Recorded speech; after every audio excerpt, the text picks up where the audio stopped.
Ito nga ang mga hatol na igagawad mo sa harap nila.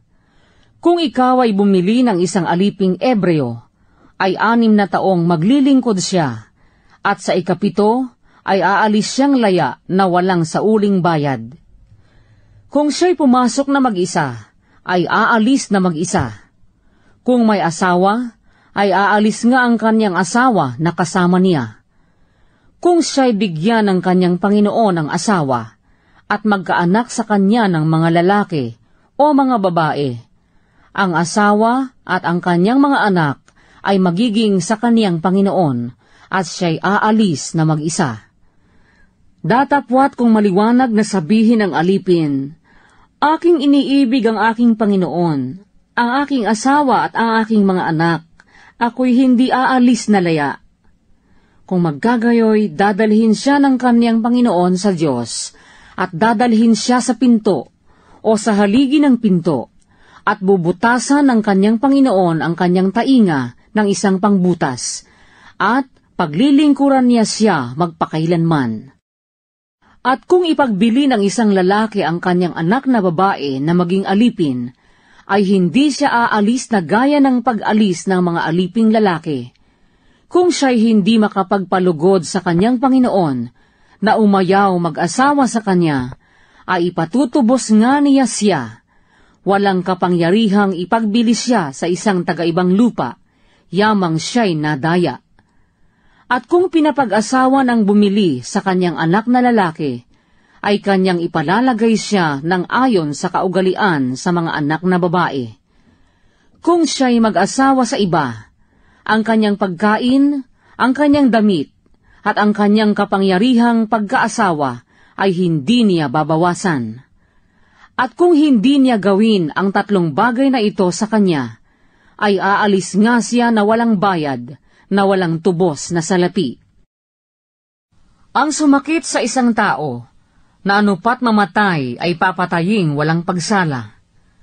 At kung hindi sinasadya ng isang tao, kundi Diyos ang naghulog sa kanyang kamay, ay lalaanan kita ng isang dako na kanyang tatakasan. At kung magtangka ang sinuman sa kanyang kapwa, na pumatay na may daya, ay alisin mo siya sa aking dambana upang patayin. At ang sumakit sa kanyang ama o sa kanyang ina, ay papataying walang pagsala.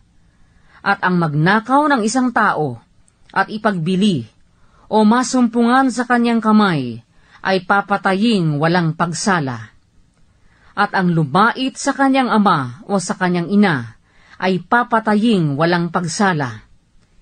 At kung may magbabag, at sakta ng isa ang isa ng bato, o ng kanyang suntok, at hindi mamatay, kundi mahiga lamang sa banig, kung makabangon uli at makalakad sa tulong ng kanyang tungkod, ay ligtas nga yaong sumakit sa kanya. Pagbabayaran lamang niya ang panahong nasayang, at kanyang pagagalinging maigi.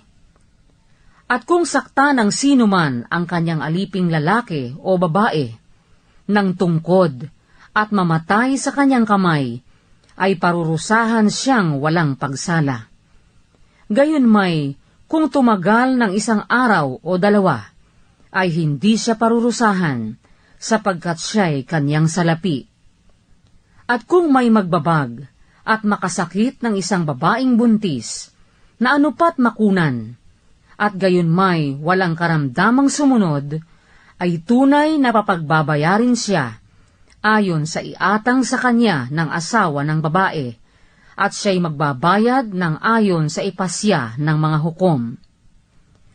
Datapwat kung may anumang karamdamang sumunod, magbabayad ka nga ng buhay kung buhay, mata kung mata, ngipin kung ngipin, kamay kung kamay, paa kung paa, paso kung paso, sugat kung sugat, bugbog kung bugbog.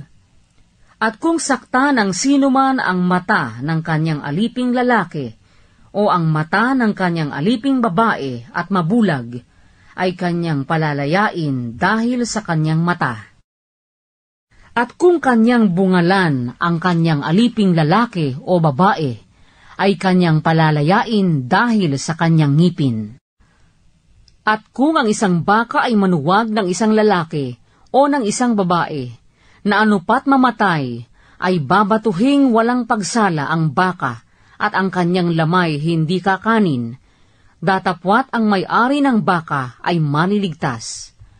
Datapwat kung ang baka ay dating manunuwag sa panahong nakaraan at naisumbong na sa may-ari at hindi niya kinulong, na anupat makamatay ng isang lalaki o isang babae, ay babatuhin ang baka at ang may-ari naman ay papatayin.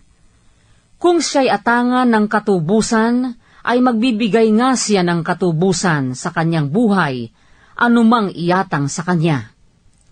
Maging manuwag sa isang anak na lalaki o babae man, ay gagawin sa kanya ayon sa kahatulang ito. Kung ang baka ay manuwag sa isang aliping lalaki o babae, ay magbabayad ang may-ari ng 30 siklong pilak sa kanilang Panginoon, at ang baka ay babatuhin.